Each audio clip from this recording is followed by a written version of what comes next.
Vous êtes sur RTI 1, bonjour et merci de nous rejoindre pour ce point de l'actualité. Le budget de l'État de Côte d'Ivoire passe de 4 248 milliards à 4 407 milliards de francs CFA. Le projet de loi de finances rectificative a été présenté hier matin aux députés de la Commission des affaires économiques par le ministre chargé du budget. Le projet de loi a été adopté par les députés de la Commission. Le quartier Boribana, dans la commune d'Atekoubé, a été déguerpi. Les habitations précaires détruites à coups de bulldozer. Il s'agit de sauver des vies sur ces sites particulièrement sujets à éboulement en cas de pluie. Connaît par Gassoro, Franck Quadio. Boribana, un des nombreux quartiers précaires du district d'Abidjan. Des habitations détruites, entre ruines et gravats, certains habitants tentent d'épargner quelques affaires. Sur le site, des engins démolisseurs sont en action.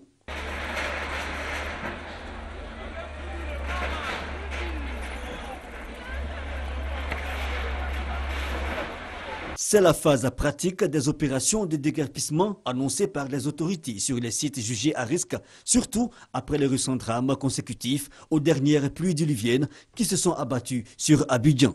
Des pluies qui ont d'ailleurs endeuillé plusieurs familles. Objectif, libérer emprises et autres canaux d'évacuation d'eau obstrués par la présence de ces habitations précaires, histoire de sauver des vies. Le virus Ebola a fait à ce jour 1350 morts en Afrique de l'Ouest selon le dernier bilan de l'OMS. Aucun cas détecté en Côte d'Ivoire, mais les mesures de prévention se multiplient. Les médecins des entreprises sont notamment en formation pour maîtriser les contours de la maladie. Ils vont ainsi pouvoir éviter les erreurs d'identification d'Ebola. La Caisse nationale de prévoyance sociale de Côte d'Ivoire participe aux efforts pour prévenir l'entrée d'Ebola dans le pays. L'institution vient d'offrir 50 millions de nos francs à l'État de Côte d'Ivoire pour la lutte contre Ebola. Et puis sur le même sujet, le coordonnateur de l'ONU pour Ebola, David Nabarro, doit débuter ce jeudi une tournée en Afrique de l'Ouest. Point de départ de sa tournée, Dakar au Sénégal. Il espère entre autres mobiliser 7500 casques bleus au Libéria, où des heurts ont éclaté entre forces de l'ordre et habitants d'un quartier placé en quarantaine.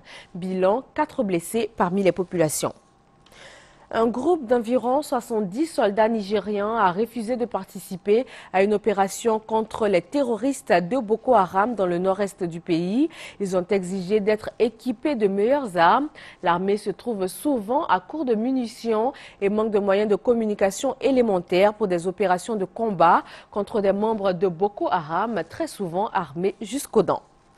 La branche armée du Hamas palestinien estime que les négociations pour un cessez-le-feu entre Israéliens et Palestiniens sont terminées. Même propos tenus par le Premier ministre israélien. Sur le terrain donc, les combats continuent. 3 commandants du Hamas ont trouvé la mort dans une frappe israélienne ce jeudi matin. Fin de ce Flash Info. Je vous retrouve à 13 h pour un autre point de l'actualité sur la chaîne qui rassemble.